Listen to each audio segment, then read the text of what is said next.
घर बांबूचे झाड बांबूची जमीन पिवळी शार बांबूचे घर बांबूचे झाड बांबूची जमीन। नमस्कार, मी कामाक्षी बर्वे, बर्वा स्किन थेरपीकडून आजच्या बोल बर्वाच्या भागामध्ये आपण ज्या जोडीला भेटणार आहोत ते आहेत मिस्टर आनंद पत्की आणि दया पत्की।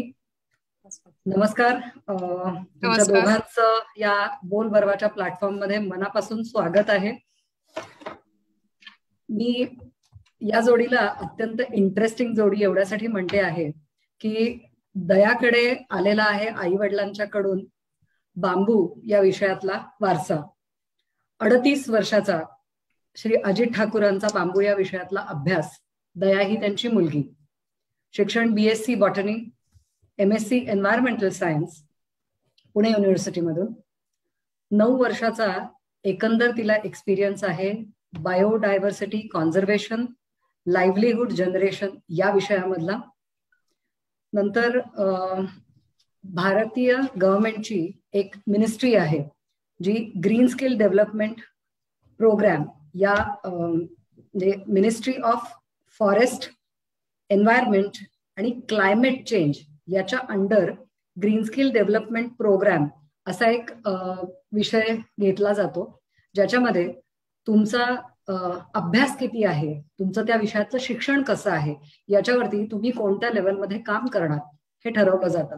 आणि दया तिच्या इतक्या वर्षाच्या ह्या बॅकग्राऊंडमुळे डायरेक्टली 3rd लेवलसाठी सिलेक्ट झाली आणि ती तिथे 3rd लेवलवरती तिने काम करायला सुरू केलं।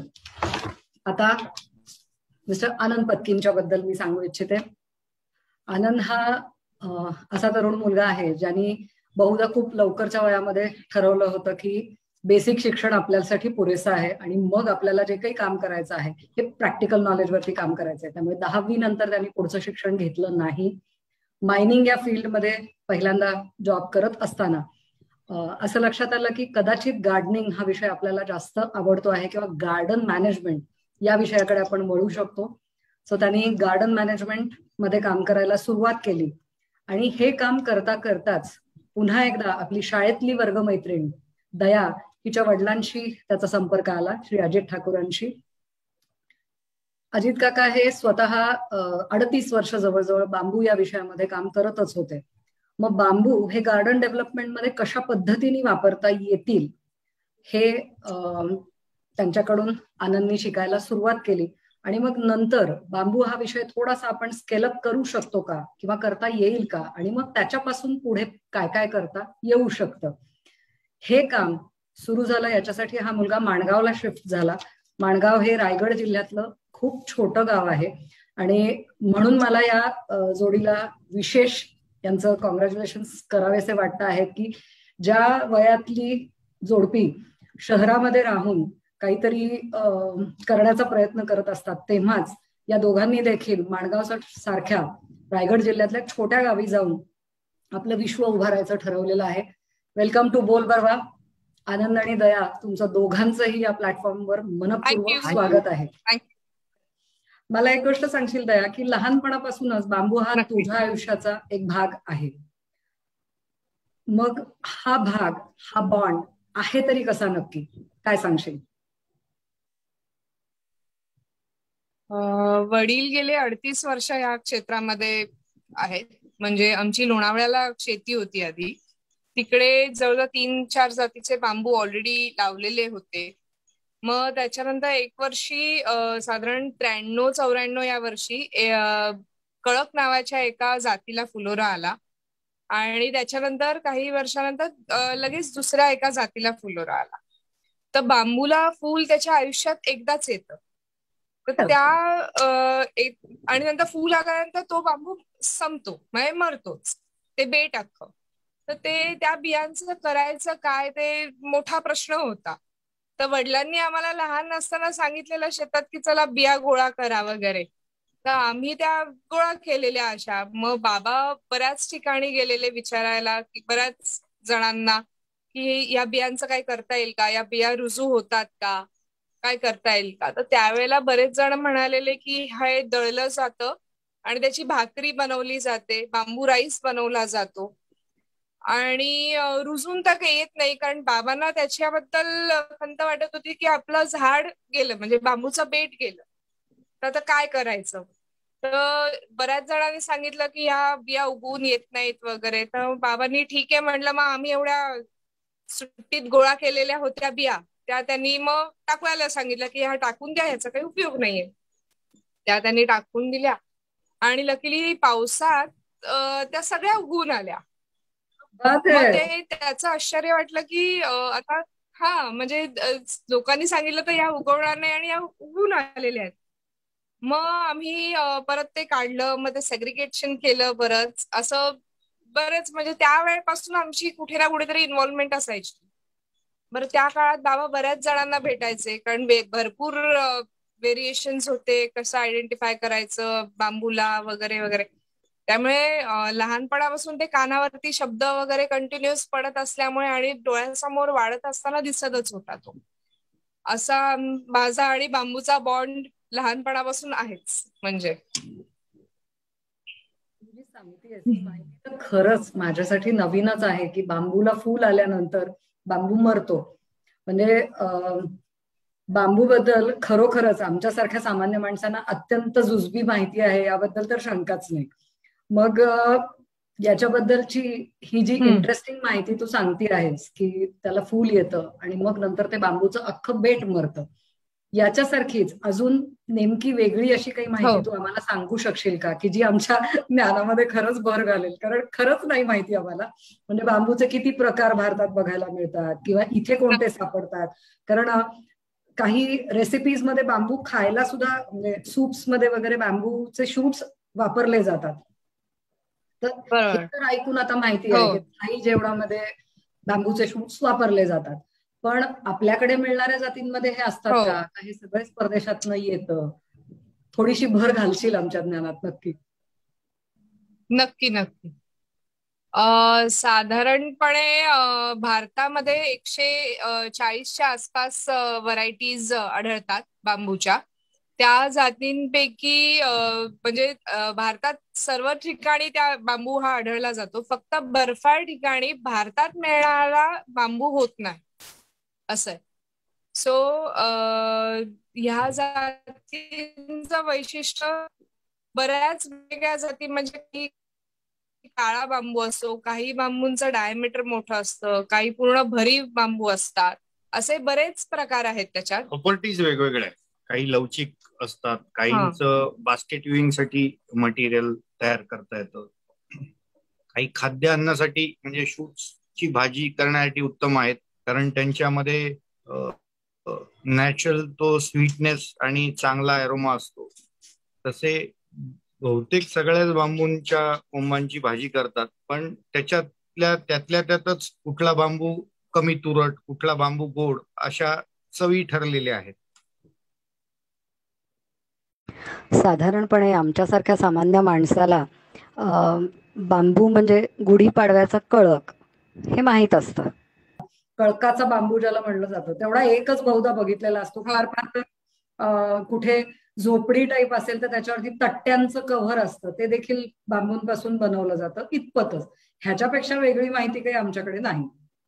तुम्ही काही गार्डन मध्ये पिवळ्या रंगाचा बांबू बघितला असेल, येल्लो वल्गॅरिस म्हणतात त्याच्यामध्ये ही 2 वेगवेगळे प्रकार असतात.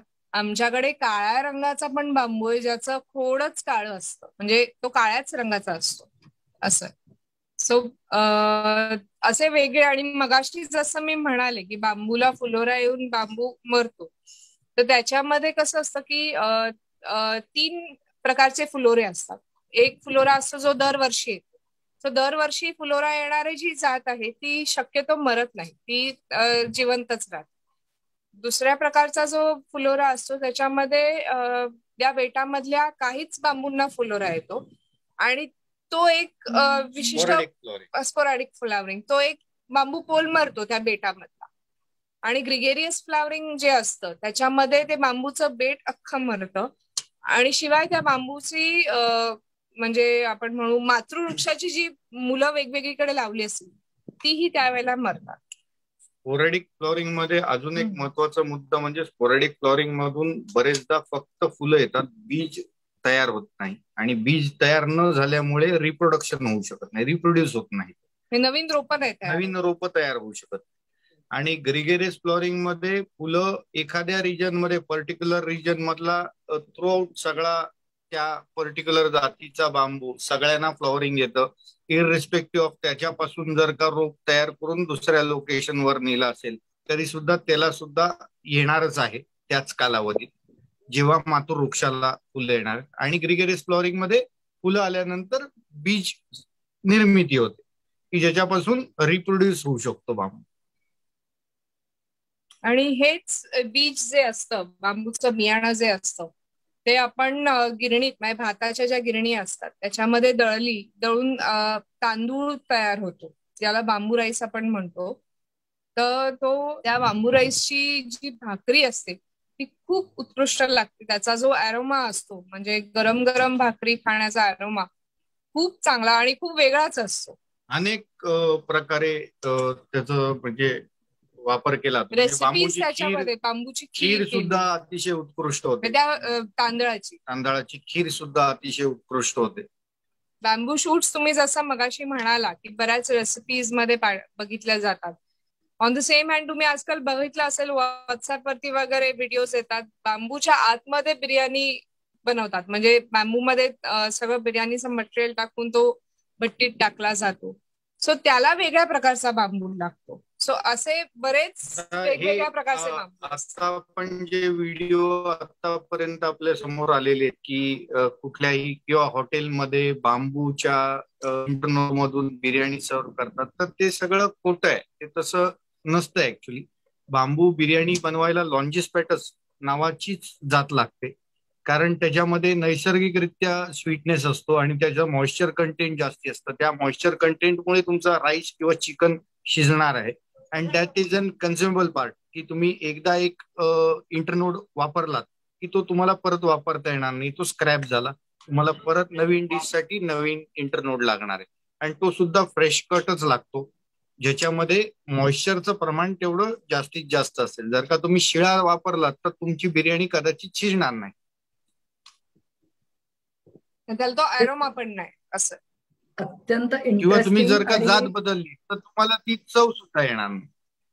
जर तुम्ही त्या बांबूच्या पेराची जर का जात बदलली तर तुम्हाला जी चव आहे ती चव त्यात मिळणार नाही, कारण प्रत्येक बांबूची चव वेगवेगळी ठरलेली आहे. कुठला बांबू तुरट आहे, कुठला बांबू गोड आहे. काही बांबूंना असा मिंट सारखा फ्लेवर असतो, म्हणजे इट्स ऑल डिफरंट. प्रत्येक बांबूचे युजेस वेगवेगळे आहेत. तो त्या पर्टिक्युलर यूज साठी बेस्ट सुटेबल असतो. गेल्या वर्षी आम्ही बांबू शूट्स काढलेले. सो आमचा विचार होता की हे म्हणजे प्रिझर्व करून ठेवू, जसं आपण लोणच्याची बरणीत वगैरे कसं ठेवतात तसे पहिल्यापासून आई वगैरे ठेवायची. पण त्याची चटक अशी लागली की आम्ही दोघांनी गेल्या वर्षी जेवढे शूट्स काढले तेवढे दोघांनी संपवले. त्यामुळे आमच्याकडे परत बरणीत ठेवायला काहीच राहिलं, स्टोरेज साठी काही नव्हतं आमच्याकडे. बांबूच्या प्लांटेशन मध्ये थिनिंग, बांबूचं थिनिंग हे एक मॅनेजमेंट, बांबू प्लांटेशनच्या मॅनेजमेंटचा पार्ट आहे. म्हणजे तुम्हाला थिनिंग हे प्रॅक्टिस करावं लागतं. जर तुम्ही थिनिंग करत नसाल तर तुमच्या बांबूचा व्यास लिमिटेड राहणं किंवा तो न वाढणं. संख्येने वाढतो, नंबर ऑफ शूट जास्त येतील, पण त्याचा व्यास वाढत नाही. आणि व्यास नाही वाढला तर तुमच्या बांबूची प्रत सुद्धा कमी राहते, कारण 4 इंचाच्या पुढचा डायमीटर किंवा 4 इंचाचा बांबू असा सुद्धा उपलब्ध नसतो. त्यामुळे every farmer needs to grow their bamboo to larger diameter in this case. तर त्याच्यात समजा जर का तुमच्या एखाद्या बेटाला ज्या बांबूच्या बेटातून 6 ते 8 बांबूची अपेक्षा आहे, त्यात तुम्हाला जर का 14 ते 15 आले तर नाईलाजाने तुम्हाला जे छोटे कोंब आहेत ते कापायला लागतात. आता कापलेल्या कोंबाचं काय करायचं, तर ते खाऊ शकतो आपण किंवा त्याला कन्झर्व करू शकतो, पुढे खाण्यासाठी किंवा विक्रीसाठी वापरू शकतो. तर आमच्याकडून काही विक्री वगैरे तर झालीच नाही आणि कन्झर्व पण काय होऊ शकले नाही. मला एक गोष्ट तुम्हाला अशी विचारावीशी वाटेल, जसं तुम्ही आता सांगता आहात की इथे बांबूचं प्लांटेशन आहे किंवा काय, तर याचा अर्थ ज्या पद्धतीने रेग्युलर शेती केली जाते त्या पद्धतीने बांबूची शेती होऊ शकते आणि ती तुम्ही सक्सेसफुली करून दाखवताय. कोणतीही गोष्ट हातात येण्यासाठी आधी ती लावावी लागते, म्हणजे जमिनीमध्ये लावावी लागते किंवा शेतामध्ये ती रुजवावी लागते, तेव्हा त्याच्यातून पुढे तुम्हाला यील्ड म्हणजे काही पीक येणं हे अपेक्षित आहे. तर उत्तम असं प्लांटिंग मटेरियल म्हणून बांबूकडे कशा पद्धतीने बघता येईल, कारण तुम्हाला आम्हाला ज्वारी पेरलेली माहिती आहे, गहू लावलाय हे कॉमनली ऐकलेलं असतं, पण मी माझ्या शेतात बांबू लावलाय आणि तो उगवून येणार आहे हे काही फारसं ऐकलेल्यातलं नाही आहे. तर हे कसं सांगाल की कशी होते बांबूची शेती, प्लांटेशन कसं केलं जातं किंवा हे मटेरियल कसं प्लॅन केलं जातं, चांगला बांबू कसा निवडायचा, काय सांगू शकाल? चांगल्या बांबूची निवड म्हणजे सिलेक्शन ऑफ सीड पासूनच म्हणजे सुरू होतं की कुठलं सीड घ्यायचं आणि कुठलं नाही घ्यायचं. कारण आपण आत्ताची जी परिस्थिती चालू आहे ह्या परिस्थितीत आपण नक्कीच सीड न बघता म्हणजे मातृवृक्षाला न बघता आणू शकत नाही. कारण आमच्या कडे म्हणजे बाबांनी लावलेली एक पद्धत आहे की कुठल्याही जातीचं जर का आपल्याला सीड मिळतं आहे असं कळलं तर त्या लोकेशनला तुम्हाला व्हिजिट करणं आहे, तिथल्या मातृवृक्षामधल्या कॅरेक्टरिस्टिक्स बघणं आहे की त्याच्या दोन गाठीतलं अंतर युनिफॉर्मिटी आहे का, व्यासात सातत्य आहे का, कमी ब्रांचिंगचं नेचर आहे का, सुट्टा सुट्टा आलेला आहे का, सरळ किती येतोय म्हणजे सरळ यायचं प्रमाण किती आहे. तर असं बरेचदा होतं की जात एकच आहे पण तीच जात वेगळं बिहेव करते आणि त्याच्यात सेम जात वेगळं बिहेव करते, म्हणजे दोघांमध्ये खूप फरक आहे. तर एखादी जात जर का आपण सीड प्रोक्युअर केलं आणि त्या जातीमध्ये तो स्ट्रेटनेस नसेल किंवा ते गुणधर्म नसतील की ज्याच्यासाठी आपण त्या पर्टिक्युलर जातीला आपण निवडणार आहोत की स्ट्रेटनेस, इव्हन इंटरनोडल डिस्टन्स, फुल फ्रेंडली प्रॉपर्टी, ह्या गोष्टींसाठी आपण पर्टिक्युलर जात जी निवडतो आहे आणि त्या मातृवृक्षात ते जर का गुणधर्म नसतील तर बीजात सुद्धा येणार नाही. त्यामुळे सीड सिलेक्शन पासून सुरुवात होते. चांगल्या प्लांटिंग मटेरियलला डेव्हलप करण्याचा प्रवास कमीत कमी 3 वर्षावर जातो. तो त्याचं जर्मिनेशन रेट काय पडते, म्हणजे पहिले तर झालं व्हिजिट नंतर तुम्ही तिकडून सीड कलेक्ट करून आणलं, त्याच्यानंतर ते घरी आणल्यानंतर किंवा तुमच्या शेतात आणल्यानंतर त्याच्यात बरेचदा असं असतं की व्हायलन्सी पिरियड फार कमी असतो बांबूचा. म्हणजे तुम्ही साधारण 100 बिया लावल्यात तर असं होऊ शकतं की एकही बी उगवून नाही आली किंवा 20च बिया उगवून आल्या, असं देखील होऊ शकतं. त्यामुळे हा जर्मिनेशन रेट हा एक महत्वाचा पार्ट आहे त्याच्यामधला. त्याच्यानंतर जर्मिनेशन रेट तुम्हाला एक निदान म्हणजे 50 ते 60% मिळाला तरी सुद्धा तुम्ही नशीबवान आहात, म्हणजे असं कन्सिडर करायला हरकत नाही. ते जर्मिनेशन झाल्यानंतर त्यांना रेज करणं साधारण 2 ते 3 इंचापर्यंत होईपर्यंत बेडमध्ये, आणि नंतर त्यांचं पुन्हा विभाजन करून म्हणजे सुट्टे सुट्टे काढून त्यांना पॉलिबॅग मध्ये शिफ्ट करणं. पॉलिबॅग हे शेडनेट मध्ये ठेवल्या जातात की शेडनेट मध्ये प्लांटिंग करून छोट्या पॉलिबॅग्स ठेवल्या जातात की ज्या पेस्ट पासून दूर असतात, जिथे इरिगेशनची फॅसिलिटी जास्त फ्रिक्वेन्सीवर असते, की जिथे पाण्याचा ताण दिला जात नाही, तिथे असं पोषक वातावरण दिलं जातं की जास्त तीव्र ऊन दिलं जात नाही की त्या रोपाला त्रास होईल. पेस्ट तिकडे यायचा चान्सेस कमी असतात की त्याला नुसतं उंदरांनी कुरतडलं एवढं कारण सफिशियंट आहे ते रोप न जगण्यासाठी, किंवा त्याला कुठला सकिंग पेस्ट जरी लागला तरी तेवढं सुद्धा कारण चिकार आहे की तुमचं रोप न जगण्यासाठी. ह्याची 12 महिने शेडनेट मध्ये वाढ झाल्यानंतर तिथे गाठ तयार होते. गाठीला आपण मुळाच्या पाशी गाठ तयार होते. ही पहिली सक्सेसची लेवल आहे आपली. ही गाठ तयार 12 महिन्यानंतर झाल्यानंतर ह्याला पुन्हा 12 महिने आपल्याला शेडनेट मध्ये वाढवायचं असतं, कारण ती गाठ अतिशय छोटी असते. तिथं थोडं सायझेबल येण्यासाठी म्हणजे सायझेबल होण्यासाठी तिला आणि शेडनेट मध्ये 12 महिन्याचा प्रवास करायचा आहे. तिथे तिला दुसऱ्या बॅगिंग मध्ये तुम्हाला शिफ्ट करायचंय की जिथे तिला चांगलं खाद्य मिळेल, खत मिळेल, माती चांगली नवीन मिळेल. हे रिबॅगिंग झाल्यानंतर पुन्हा 24 महिन्याचा कालावधी टोटल झाल्यानंतर त्याला शेडनेटच्या बाहेर काढून त्या रोपांना हार्डनिंग एरियामध्ये ठेवलं जातं की जिथे कुठल्याही प्रकारची शेडनेट नसते, तापमानावर नियंत्रण नसतं, पाण्याची फ्रिक्वेन्सी अगदी कमी असते. म्हणजे पानं जर का पडायला लागली बांबूची खाली किंवा जवळ यायला लागली, स्क्रॉचिंग व्हायला लागलं, तरच त्याला पाणी द्यायचं, अन्यथा त्याला पाणी द्यायचं नाही. पान जर का बांबूचं फुलवलेलं आहे ते बांबूनी, that means the bamboo is very happy and irrigation is not required. अशा पद्धतीत त्याला रेज केलं जातं. तिथे पेस्ट त्याच्यावर अटॅक करत असतो सतत, आणि ते झाड हे सुद्धा शिकत असतं की ऋतू बदलला की पेस्टची सायकल सुद्धा चेंज होते. पेस्टची सायकल चेंज झाली, आता समजा पावसाळा आहे तर पावसाळ्यात कर्लिंग इन्सेक्ट येणार आहे. कर्लिंग इन्सेक्ट काय करतोय तर पानं तुमची गोल करतोय. त्यांनी आपल्याला काय हानी नाही, आपलं स्टोरेज 24 महिन्यात चांगलं एस्टॅब्लिश झालेलं आहे. त्यानंतर थंडी येते, थंडीत काय होतंय की सकिंग पेस्ट येत आहेत, स्केल इन्सेक्ट येत आहेत किंवा ऍपिड्स येत आहेत.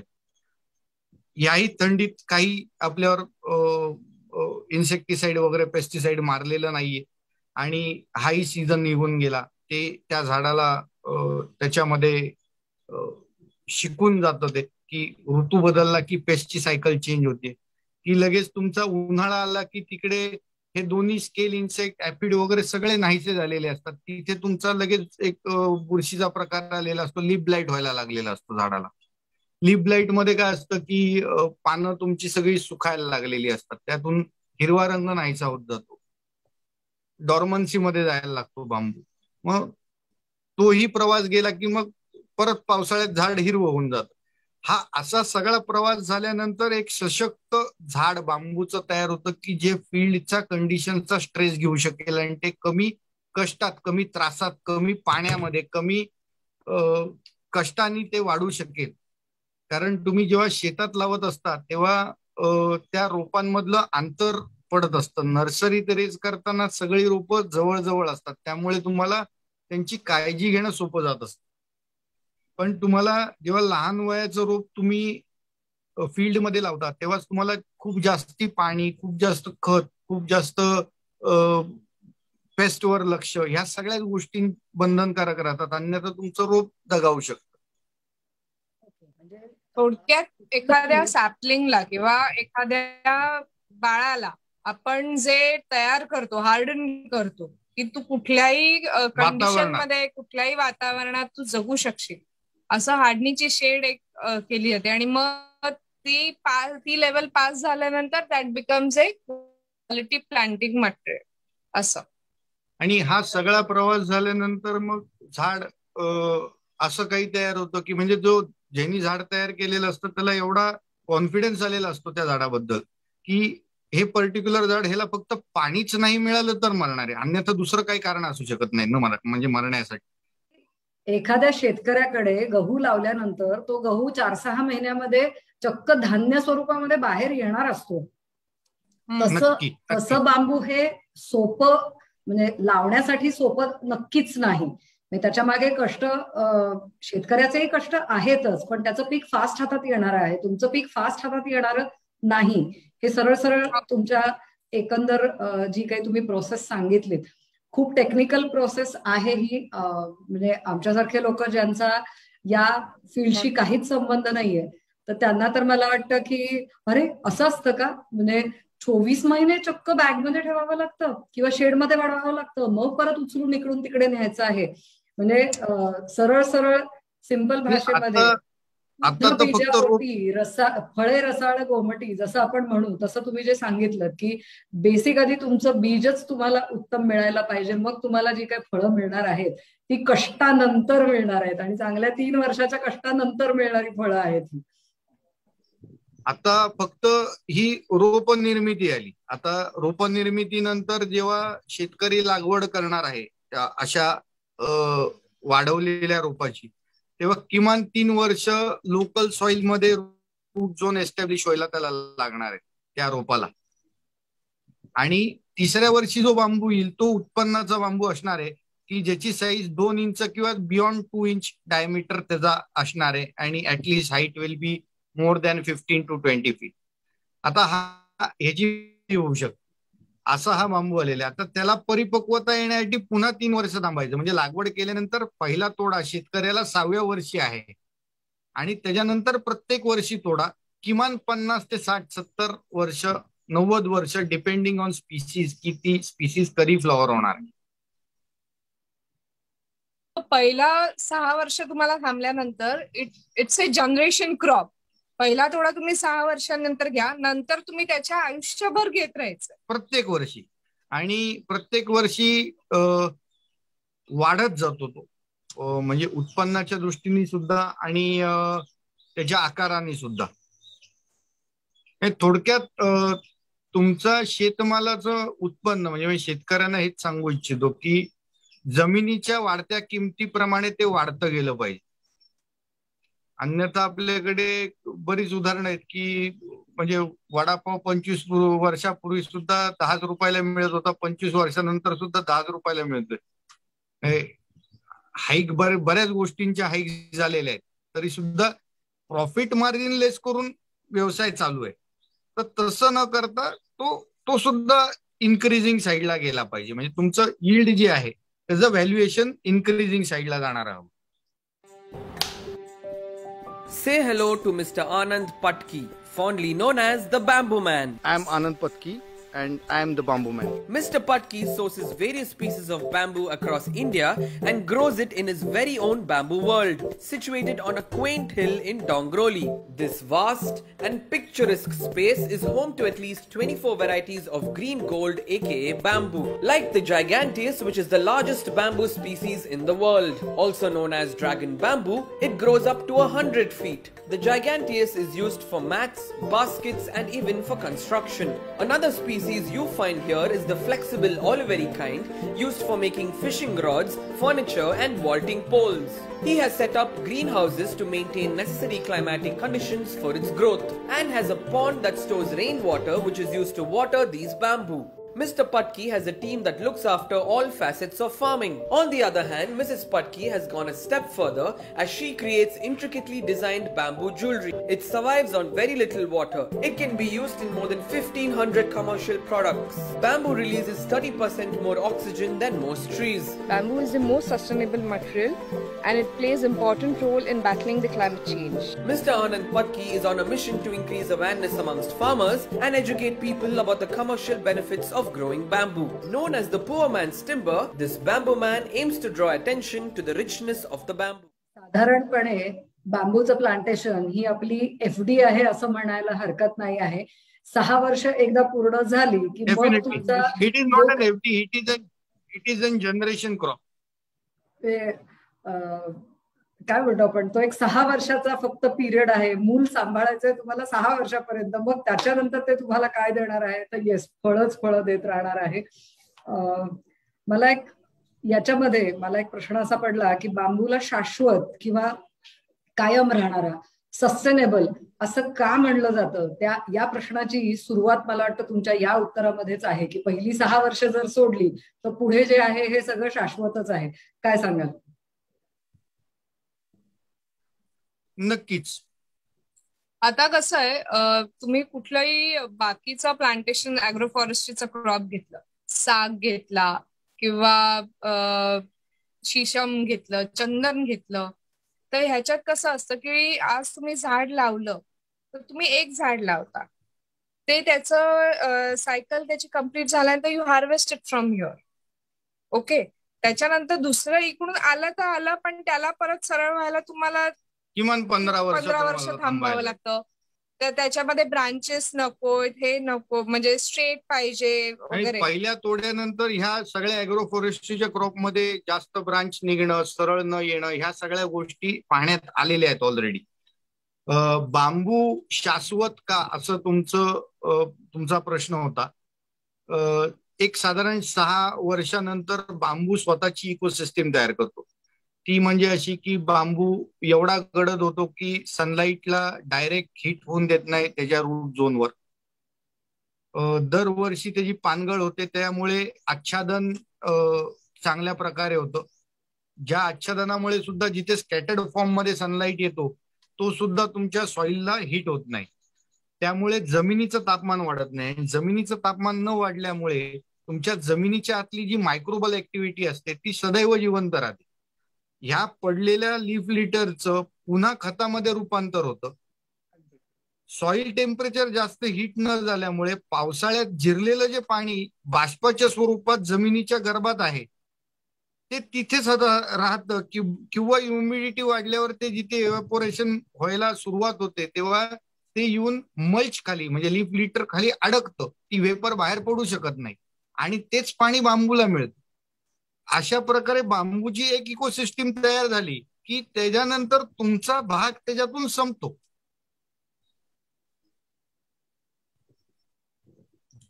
सेकंड सस्टेनेबल म्हणून असं आणखीन एक उदाहरण म्हणजे बांबूला एक रोप लावल्यानंतर दरवर्षी नवीन नवीन फुटवे येत असतात. So it has capacity to regrow in faster rate as compared to other plants असं. सो सस्टेनेबल ह्याच्यासाठी की तुम्ही एक बांबू कापता इकडून हार्वेस्ट करता पण त्याच वेळेला त्याच्या रायझोम म्हणजे जमिनीतूनच अजून 4 शूट्स आलेले असतात. सो तुम्ही you are not harming the environment. जसं झाड तोडल्यानंतर तुम्ही एक सायकल ब्रेक करता तशी सायकल ब्रेक होत नाही, ती तिकडेच शेजारीच कंटिन्युएशन मध्ये असते. आणि जसं मी तुम्हाला आधी बोललो की थिनिंग हा एक मॅनेजमेंटचा पार्ट आहे. मुळात जेव्हा बांबू जेव्हा कंदापासून जमिनीच्या बाहेर येतो तेव्हा त्याला किमान उजव्या आणि डाव्या बाजूला दोन्ही बाजूला म्हणजे 4 डोळे असतात. म्हणजे तो एक बांबू 8 बांबू लहान स्वरूपात त्यांनी रेडी केलेलेच असतात ऑलरेडी. फक्त असं असतं की हा जेव्हा इकडून क्लम्प मधून बाहेर पडेल तेव्हा त्या चौघांना आळीपाळीनी बाहेर पडायला संधी मिळणार आहे. केळीच्या झाडाबद्दल पण असं बघतो की मदर प्लांट जे असतं हे जेव्हा पडणार आहे त्याच्या आधी ऑलरेडी खाली वेगळे शूट्स यायला सुरुवात झालेली असतात म्हणजे ज्याला केळीची पिल्लं वाढतात म्हणतात. साधारणपणे सेमच सिस्टीम वरती बांबूचं पण काम आहे असं दिसतं आहे. आणखीन एक सस्टेनेबल ह्याच्यासाठी कारण खूप अभ्यास झालेले त्याच्यामध्ये की कार्बन सिक्वेस्ट्रेशन बांबूमध्ये सगळ्यात जास्त असतं. ते बांबू म्हणजे त्या एका बांबूमध्येच आणि बांबूच्या आतमध्ये खाली जो रायझोम असतो त्याच्यामध्ये सगळ्यात जास्त कार्बन स्टोरेज असतं. So it helps in carbon sequestration. Second thing it is very good for soil erosion. Soil erosion थांबवण्यासाठी तो खूप चांगला रोल प्ले करतो असं. दरवर्षी लीफ लिटर पडून तुमच्या जमिनीची सॉइलची क्वालिटी सुद्धा चांगली इम्प्रूव्ह होत असते. सॉइल इरोजन म्हणजे जमिनीची होणारी धूप थांबवणे. हो हो हो हो हो. म्हणजे एक आपण बघतो जमिनीचा पाठ कट होऊन वाहून गेलाय पाण्याने किंवा हा जो काही प्रकार घडतो शेती आणि या संदर्भात नदी काठाला बरोबर. म्हणजे इकोसिस्टम सुद्धा स्ट्रॉंग होण्यासाठी बांबू हा खूप फायदेशीर ठरतो आहे. पीक म्हणून तर आहेच आहे पण याही पद्धतीने तो फायदेशीर ठरतो आहे असं नक्कीच दिसत आहे. आता जेव्हा आपण बांबूचं पीक म्हणून विचार करतो आहे तेव्हा खायला उपयोगाला आला ठीक आहे कळलं. नंतर काठ्या म्हणून उपयोगाला आला ठीक आहे कळलं. पण बांबू पासून खूप काही वेगवेगळे कारागिरीचे प्रकार पण बनवले जातात म्हणजे ज्याच्यात इंट्रिकेट कामाचा भाग येतो. हे पण खूप वेगवेगळ्या प्रकारे पाहिलेले आहेत बनवले जातात. कारागिरी या क्षेत्रामध्ये खूप वर्षापासून काम करतातच आहेत. आसाम साईडला टोप्या बनवल्या जातात हे तर आपण खूपदा पाहिलेलं आहे. आपल्याकडे खूप कमी काम आहे या भागात पण कारागीर तर ह्या क्षेत्रामध्ये काम करतात पण त्यांना चांगला प्लॅटफॉर्म अवेलेबल होत नाही. तर हे पीक जेव्हा हातात येतं किंवा बांबू जेव्हा हातात येतो विक्रीसाठी म्हणून त्याचे काय काय काम केलं जातं या ह्याच्यामध्ये कसं सांगू शकाल?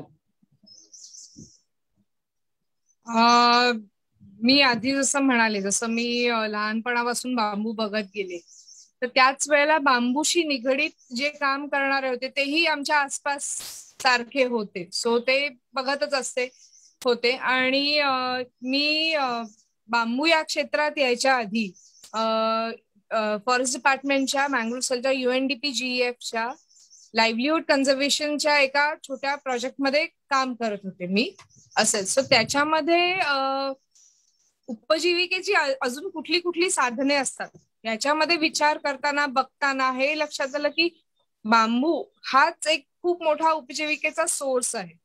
कारण त्याच्यात बऱ्याच म्हणजे जसं कल्पवृक्ष तुम्ही मगाशी म्हणालात तसं त्याच्यामध्ये बऱ्याच गोष्टी करता येतात.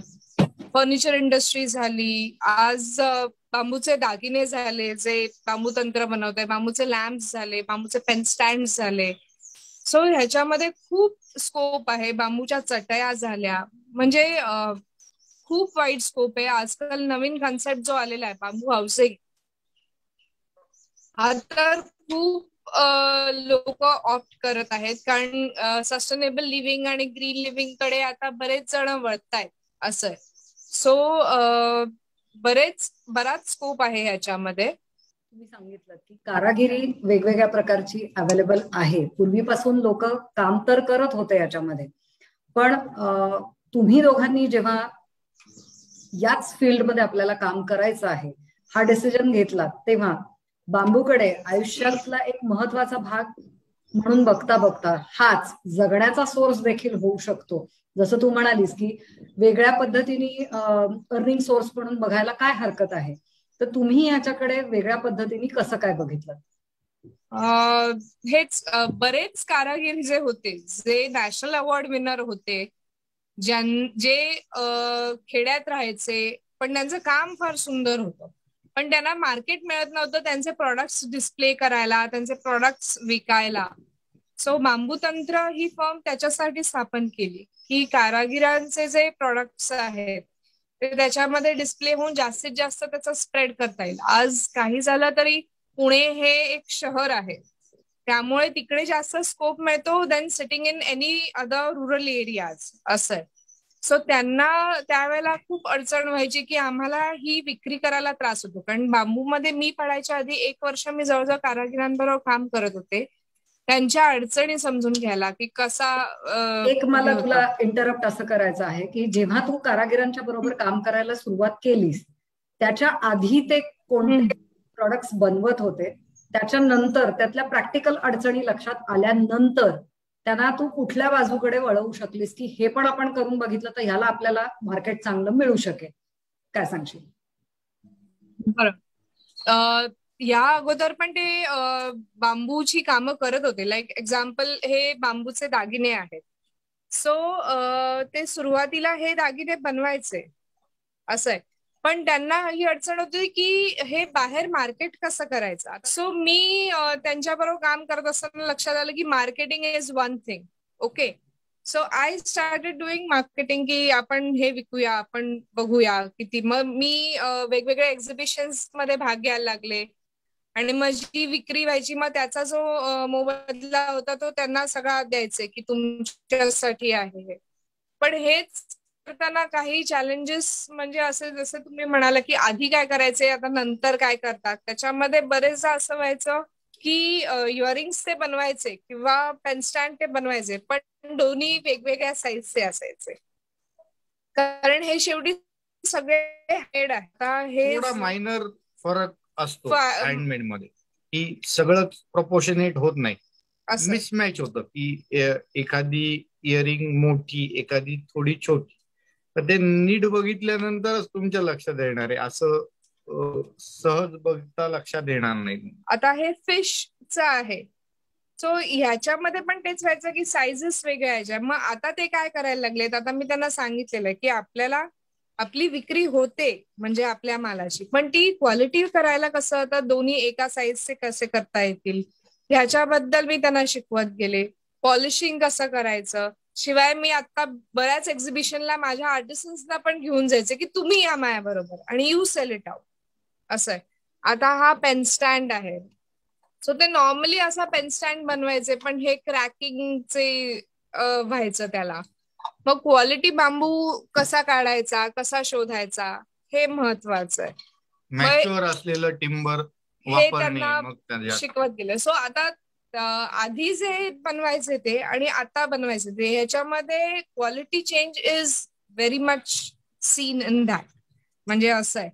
आणि शिवाय त्यांना पण स्कोप मिळालेला आहे. त्यांनाही कळालेलं आहे की आपले प्रोडक्ट्स विकले जातात. मुळात हा एक कॉन्फिडन्स जेव्हा येतो एखाद्या गावात राहणाऱ्या आर्टिस्टनला की आपलं प्रोडक्ट, आपण जी कला करतो तिला चांगली प्राइस मिळते, that happiness is very much different than what happiness we see in ourselves. महत्वाचं असंच आहे की आपल्याला हातांना काम द्यायचंय, लोकांच्या हातांना काम मिळणं गरजेचं आहे, त्या मशीनला काम मिळण्याच्या ऐवजी. आणि बिईंग अ नॅचरल मटेरियल ह्याच्यामध्ये चॅलेंजेस असतातच, खूपच चॅलेंजेस असतात. बरेचदा हा बांबूचा थ्रेड आहे, हा थ्रेड असतो हार्डली 0.5 0.3 mm चा असतो हा. ह्याच्यातून दागिने बनवले जातात. हे वळलं जातं, पण ह्याला वीव अशी बसत नाही. हे पाण्यात डुबवूनच मग नंतर वीव केलं जातं. पाण्यात डुबवल्याने त्याला फ्लेक्झिबिलिटी येते. कधी कधी असं होतं की तो कधीतरी दुमटला जातो, मग तो वेस्ट होतो. म्हणजे आता हा थ्रेड काढेपर्यंत जेवढं काम केलेलं आहे, जर का हा याला फोल्ड पडला, कुठे क्रॅक जनरेट झाली, तर तो वाया गेला. म्हणजे केलेलं काम सगळं वाया आतापर्यंत.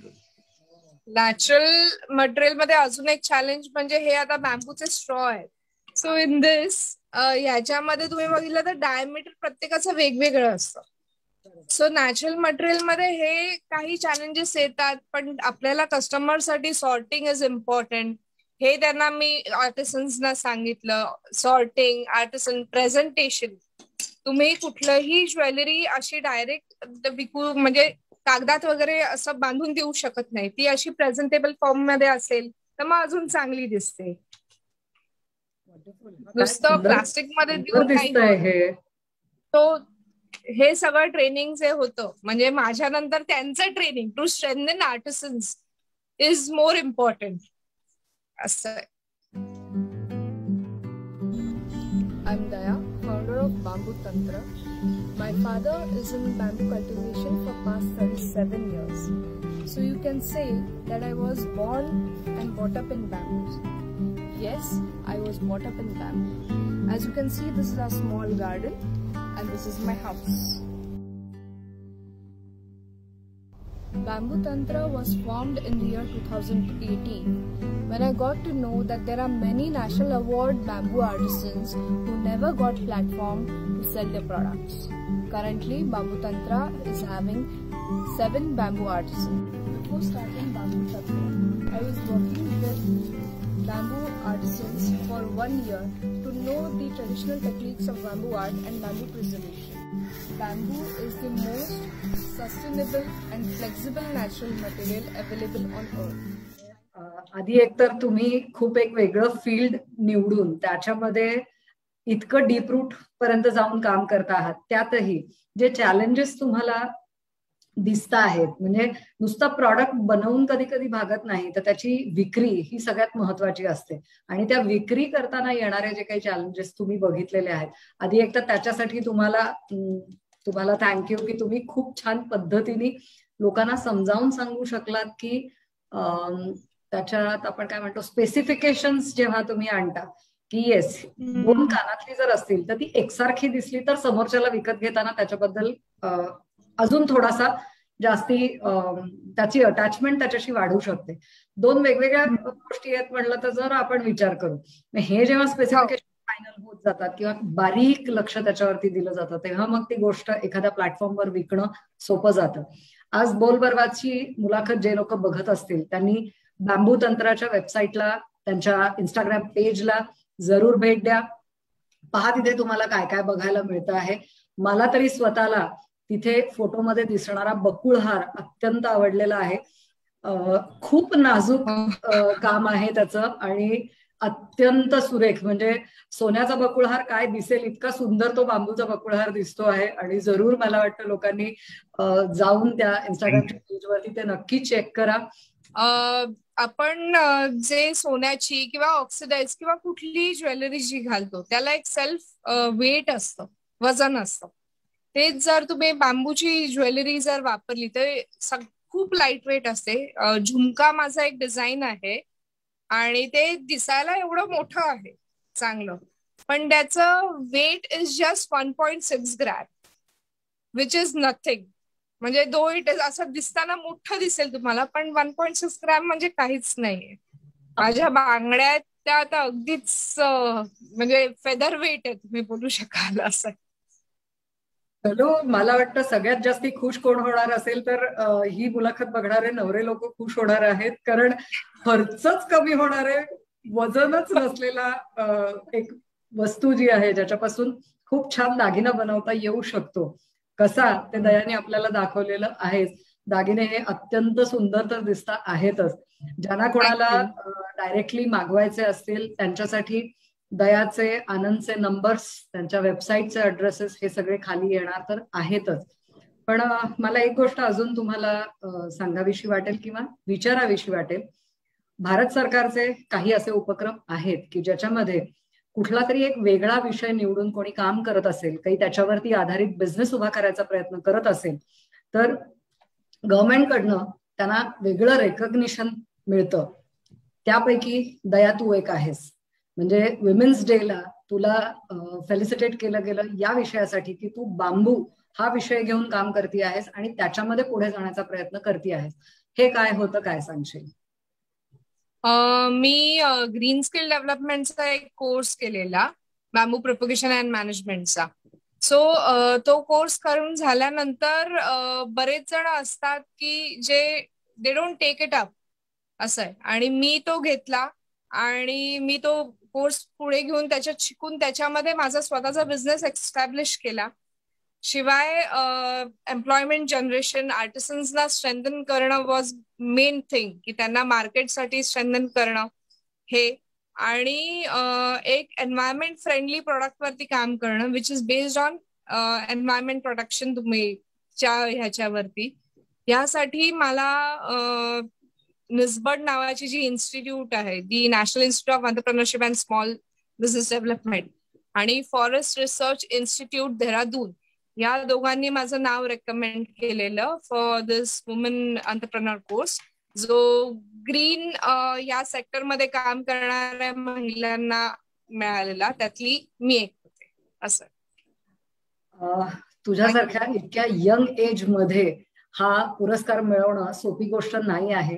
याच्यामध्ये तुझ्याकडे आलेला तुझ्या घरातल्यांचा वारसा जो काही आहे त्याचा तर मोठा आणि महत्वाचा हात आहे. पण जेव्हा जोडीदार देखील तितक्याच सक्षमपणे तुम्हाला तुमच्या कामामध्ये मदत करत असतो, किंवा रादर दोन चाकांवरती चालणारी जी गाडी असते ती नेहमीच अशी छान धावताना आपल्याला बघायला मिळते.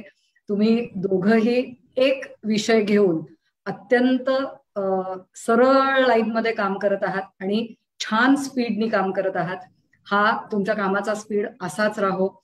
जरूर ज्यांना कोणाला बांबू या विषयामध्ये काही पुढे काम करायचं असेल किंवा प्लांटेशन करून घ्यायचं असेल, त्यांना दया आणि आनंद पर्यंत पोहोचता येणार आहेच.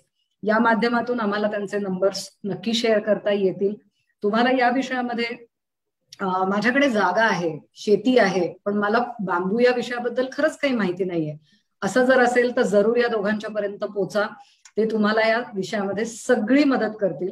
आणि जे काही तू बांबू तंत्राच्या माध्यमातून उभं करायचा प्रयत्न करते आहेसच, त्याला अशीच छान तुमची या विषयामध्ये प्रगती होत राहो. याबद्दल बोलबर्वाकडून तुमचे दोघांचेही कॉंग्रॅच्युलेशन्सही. आणि आज तुम्ही आमच्या इथे आलात, आमच्याशी गप्पा मारल्यात, खूप छान बांबू या विषयावरती आम्हाला नवीन नवीन इंटरेस्टिंग माहिती सांगितली, त्याबद्दल तुमचे दोघांचे मनपूर्वक धन्यवाद. आम्ही परवा स्किन थेरपीचे आभार मानतो की तुम्ही आम्हाला हा प्लॅटफॉर्म दिला आम्हाला बोलण्यासाठी. बांबू या विषयावरती बोलण्यासाठी आम्ही कधी तयार असतो, पण तो करेक्ट प्लॅटफॉर्म मिळणं गरजेचं असतं, जो तुम्ही आम्हाला दिलं त्याच्याबद्दल थँक्यू. मला सांगायला खूप खरं तर आनंद होईल की दयाची ही तिच्या आयुष्यातली पहिली मुलाखत आहे. हा एक म्हणजे खूप छान योग एवढ्यासाठी मी म्हणेन की तुझं काम तर सुंदर आहेच, पण आम्हाला तो पहिला मान घेता आला की तुझी मुलाखत आम्हाला पहिल्यांदा घेता आली. आता इथून पुढे प्रिंट मीडिया असेल, इलेक्ट्रॉनिक मीडिया असेल किंवा व्हर्च्युअल प्लॅटफॉर्म्स असतील, हे तुझ्यापर्यंत पोहोचतीलच आणि असंच उत्तरोत्तर तुम्हाला यश मिळत राहो ही परमेश्वराजवळ सदिच्छा. थँक्यू. थँक्यू. थँक्यू.